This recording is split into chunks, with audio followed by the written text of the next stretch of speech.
आप अपना शुभ नाम बताएंगे? पंकज तुलसीराम खंडेवला, पटौदी विधानसभा से।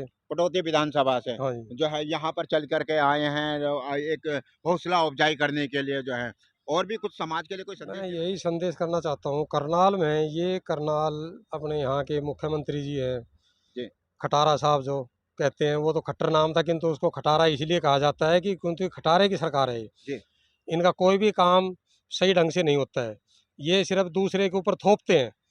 यानी कि अपना काम बनता, दुनिया जाए भाड़ में, किसी से कोई लेना देना नहीं है। और मैं जनता से ये कहता हूँ, अभी हमारे को संभलने का टाइम है। अब 2024 में इलेक्शन आने वाले हैं, इसको यहाँ से भगाना है और अपने देश को बचाना है। सर, आपको भी लगता है क्या जनता बदलाव चाहती है? एक बदलाव जो जनता के अंदर होना चाहिए, जनता किस तरीके से ज्यादा पीड़ित है? देख, क्या संदेश कहना ये चाहेंगे? अभी देखें, नुक्कड़ सभाएं भी होने लगी हैं। पहले बताते थे नुक्कड़ पे जाओ वो बेड़ा पाट जाएगा, और जितने प्रदर्शन होंगे उतने ही नुकसान सरकार के खिलाफ हो रहे हैं। सरकार जाने वाली है जी और आम पब्लिक दुखी है जी। जी बेरोजगारी है जी, बेटियां सुरक्षित नहीं है, पहलवान सुरक्षित नहीं है, पत्रकार सुरक्षित नहीं है, तो सरकार तो जा ही जाएगी। जहाँ भी आपके ऊपर अत्याचार हो रहा है, भाईचारा बनाए रखो, एकजुट हो जाओ और इस सरकार को कहना चाहूँगा कि हमें भाईचारा बना के रखना है, एकजुट होके करना है, तभी हम आगे बढ़ जा पाएंगे।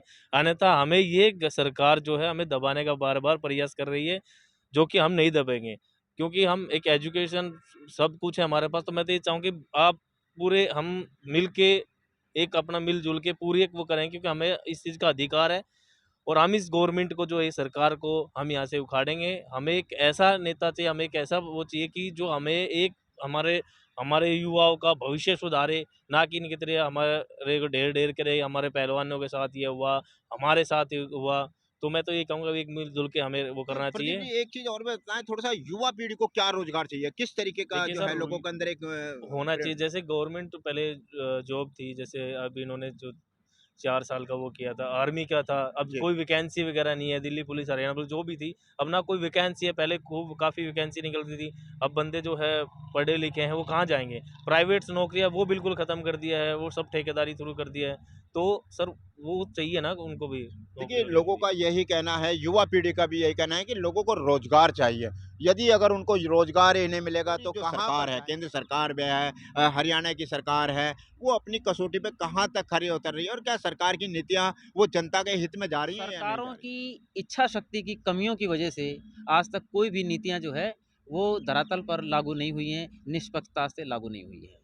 एक बात तो दूसरी बात यह है कि देश के अंदर मतदाता मालिक है, इस देश का नागरिक मालिक है, लेकिन आज मालिक बेबसी की स्थिति में पहुंचा दिया गया।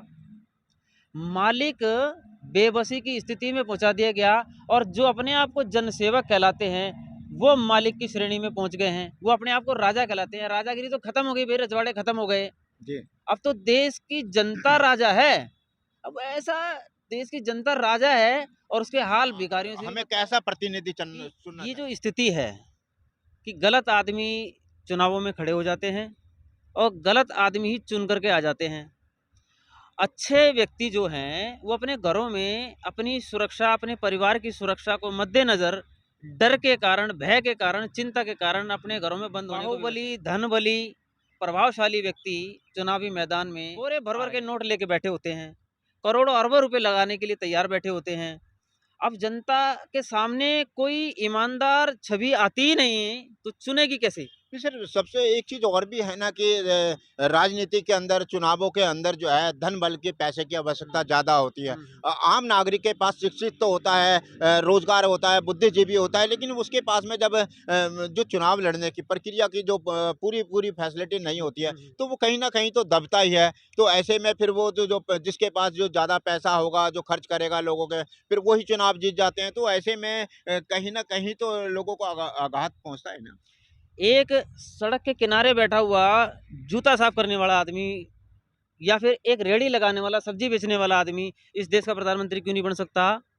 ये बेवकूफ बनाने की बात है कि एक चाय वाला जी जी जी देश का प्रधानमंत्री बन सकता है, चाहे वो सब्जी बेचने वाला हो, चाहे वो मोची हो, चाहे वो धोबी हो जो प्रेस करने वाले हैं, या कोई भी आदमी जो बहुत गरीब आदमी जिसको सुबह खा लिया तो शाम को खाने को दाने नहीं है, और वो जनता की सेवा करना चाहता है, वो अपने देश को जान की कुर्बानी दे दी, ये सपना देखते हुए कि देश के आखिरी पायदान का व्यक्ति भी इतना खुशहाल हो, इतना संपन्न हो कि उसे किसी के आगे हाथ फैलाने की जरूरत न पड़े। वैसा हमारा भारत जो है देश भर से लाखों करोड़ों लोगों ने कुर्बानियां दी, वहां पर किसी एक व्यक्ति विशेष या एक धर्म के व्यक्ति ने या किसी एक जाति के व्यक्ति ने अपनी कुर्बानी नहीं दी। लेकिन यहाँ पर केवल धर्म के नाम की राजनीति की जाती है और केवल एक पक्ष बनाए रखने के लिए पूरे देश को हिंदू राष्ट्र बनाने की आप बात करते हैं। अरे भाई, क्या करोगे हिंदू राष्ट्र बना करके? जी। वो भारत तुमको क्या अखरता है? भारत हमारे देश के संविधान के अंदर स्पष्ट रूप से लिखा हुआ है, प्रेम्बल में लिखा हुआ है, इंडिया दैट इज भारत। जी। तो फिर आप जो लोग बार बार उसको हिंदुस्तान हिंदुस्तान कहते हैं, सबसे बड़ी बात तो यहाँ पर आपत्तिजनक है कि ये लोग जो देश को हिंदुस्तान कहते हैं वो देशद्रोही लोग हैं। जी। हिंदुस्तान क्यों कह रहे हो? क्या इस देश के अंदर ईसाई लोग नहीं रहते हैं, मुस्लिम लोग नहीं रहते हैं, बौद्ध लोग नहीं रहते हैं, पारसी नहीं रहते हैं? कौन सा नहीं रहते हैं? ये धर्मनिरपेक्ष भारत यानी कि है। सभी समाज के हाँ। लोग रहते हैं, सभी और समानता है। सभी की भाईचारा बनाए रखने, अब देश में अलग अलग भाषाएं हैं, अलग अलग कल्चर्स हैं, सभी को समाहित करने के लिए इस देश के अंदर ये व्यवस्था बनाई गई, इसको प्रजातंत्र कहा गया। प्रजातंत्र की बात करते थे बहुत बड़े बड़े नेता लोग, वो आज कहीं नजर नहीं आते हैं।